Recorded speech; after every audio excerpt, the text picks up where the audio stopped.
کے لیے دریا میں رستے پیدا کرتا ہے. اور اس کی شان کیا ہے؟ بنی اسرائیل کے 12 قبیلے تھے. اپنی اللہ کی طاقت محسوس کرو. میری قوم کے جوانوں، خدا کو چھوڑ کر اس سے آس لگا رہے ہو یہ لیڈر میرا کام بنائے گا، وہ فلاں میرا کام بنائے گا. سن لو، سب کی بگڑی بنانا یہ میرے اللہ کی شان ہے. اس سے اپنی امیدیں وابستہ کرو جس نے بھکاریوں کو بادشاہ بنایا، جس نے منگتوں کو سلطان بنایا. اللہ اکبر. آگ کی تلاش کرنے والوں کو جس نے مقام نبوت سے سرفراز فرمایا. اللہ اللہ. ذرا سوچو تو صحیح. بنی اسرائیل میں 12 قبیلے تھے. انہوں نے کہا موسیٰ ہم تو جا رہے دریا میں. اور رستہ کیسے بنا؟ پانی دیوار کی شکل اختیار کر گیا. پانی دیوار کی شکل اختیار کر گیا. 12 رستے بنے، 12 قبیلوں کے الگ الگ رستے بنے. تو انہوں نے کہا موسیٰ ہمارا دوسرا قبیلہ کدھر ہے؟ تو حضرت موسیٰ نے اس پانی کی دیوار میں پھر عصا مارا تو اس پانی کی دیوار کے اندر پھر کھڑکیاں بھی بن گئی.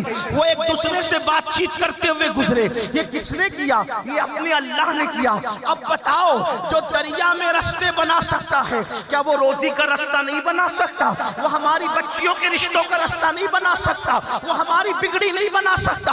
اللہ پر یقین کرو. سارے نبی اسی لیے آئے تھے تاکہ اللہ پر ہمارا یقین مضبوط کرے. اسی کی بارگاہ میں گڑ گڑاؤ. اور یاد رکھنا، کسی سے کوئی آس نہ رکھو. اگر آس لگانا ہے تو اللہ سے آس لگاؤ. اقبال کہتے ہیں بتوں سے تجھ کو امیدیں، خدا سے نامیدی.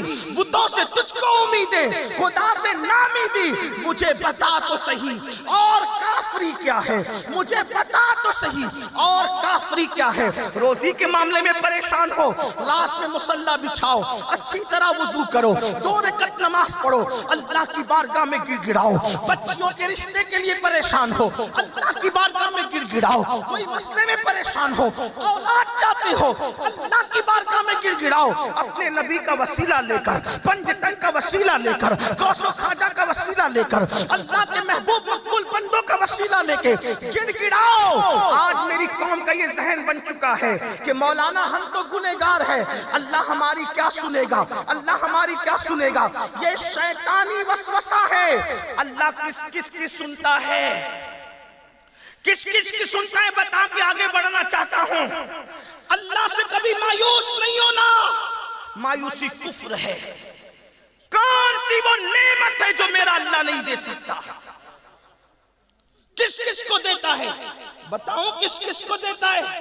ایک ہی بات امام المتکلمین اپنی کتاب میں لکھتے ہیں، جس کو میں اپنی الفاظ کے جامع میں پیش کر رہا ہوں. سب سے برا دنیا میں کون ہے پتہ ہے؟ کون ہے پتہ ہے؟ سب سے برا دنیا میں شیطان ہے. شیطان. یزید کو یزید کس نے بنایا ورگلا کر؟ شیطان نے. فرعون کو فرعون کس نے بنایا ورگلا کر؟ شیطان نے. نمرود کو نمرود کس نے بنایا ورگلا کر؟ شیطان نے. زانیوں کو زنا کس نے کرایا؟ شیطان نے. بے نمازیوں کو بے نمازی پن کس نے سکھایا؟ شیطان نے. یہ سب جانتے ہو شیطان. اب بتاؤ، کوئی کافر اس کی مدت اس اعتبار سے کم ہے گناہ کی کہ پیدا ہوا مر گیا، لیکن شیطان آدم علیہ السلام کی پیدائش سے لے کے آج تک ہے اور آج سے لے کے قیامت تک رہے گا. سب کو یقین ہے کہ شیطان کب تک رہے گا؟ قیامت تک رہے. زندہ رہے گا کہ نہیں قیامت تک؟ سب کو پتہ، علماء جانتے ہیں. اب سنو، یہ شیطان کو اتنی لمبی عمر دی کس نے؟ شیطان کو اتنی، جب اللہ نے شیطان سے ناراض ہو کے، توجہ کرنا، اللہ نے جب شیطان سے ناراض ہو کے کہا تو نے آدم کو سجدہ نہیں کیا، انکا رجیم، نکل مردود، نکل مردود کر کے نکال رہا ہے. دیکھو دنیا کا دستور ہے، جس کو نکالتے اس کو کچھ نہیں دیتے. نکلتے وقت دیتے. بیٹے کو اگر باپ ناراض ہو کے گھر سے نکالتا ہے تو بیٹے کو کچھ نہیں دیتا.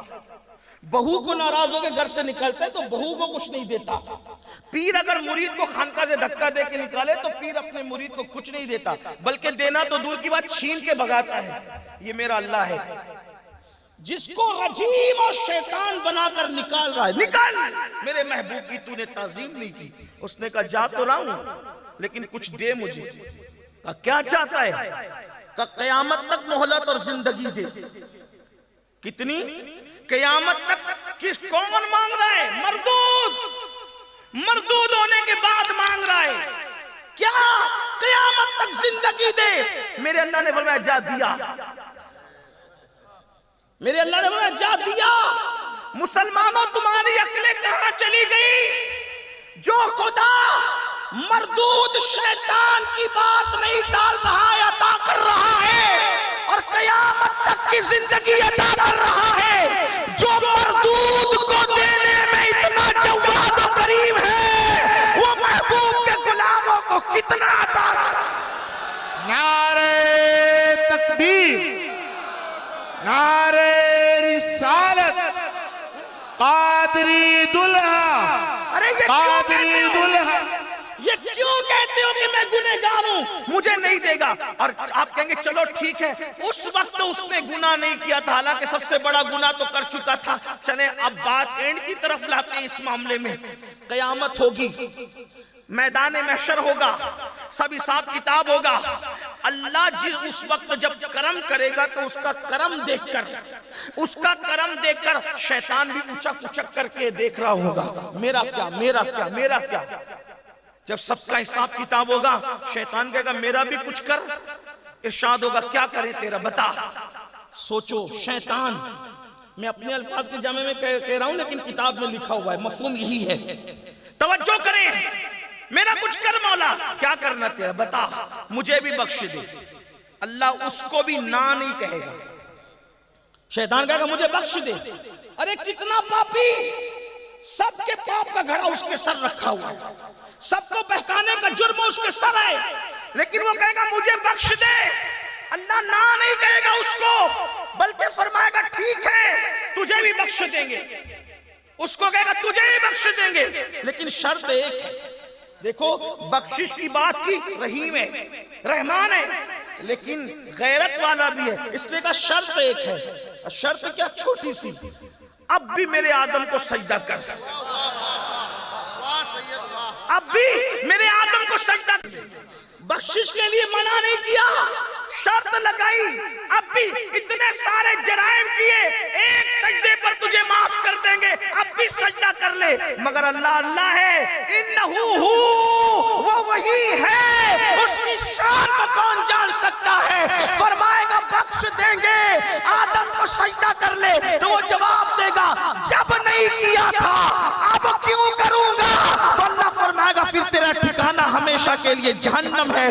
اب آپ سے پوچھنا چاہتا ہوں، اتنے بڑے پاپی اور مجرم کو دیتے ہیں تو آپ کو مجھے کیوں عطا نہ کریں گے؟ ہم تو مائل بکرم ہیں، کوئی سائل ہی نہیں، راہ دکھلائے کسے، راہ رب منزل ہی نہیں۔ میری قوم نے گڑ گڑانا نہیں سیکھا، میری قوم نے اللہ کی بارگاہ میں گڑ گڑانا نہیں سیکھا، میری قوم نے اللہ سے مانگنا نہیں سیکھا۔ آؤ، اس نے وعدہ کیا ہے، ادعونی استجب لکم، مجھ سے مانگو میں تمہیں عطا کروں گا۔ تو پہلا گناہ یہ ہے، اکبر الکبائر، شرک نہ کرو، اللہ کے ساتھ کسی کو شریک نہ ٹھہراؤ۔ اس کے بعد دوسرا کبیرہ گناہ کیا ہے؟ میں بہت لمبا تو نہیں کر سکوں گا، سردی کا موسم ہے، جتنے وقت میں گنجائش ہو۔ دوسرا کبیرہ گناہ نماز کو چھوڑ دینا، یہ کبیرہ گناہوں میں سے ہے۔ اللہ اکبر، یاد رکھنا، قرآن کہتا ہے تم کبیرہ گناہ چھوڑ دو، ہم تمہیں عزت کا ٹھکانہ جنت عطا کریں گے۔ بڑی معذرت کے ساتھ آج ہر مسلمان جنت میں جانا چاہتا ہے، لیکن نماز کے لیے ٹائم نہیں ہے،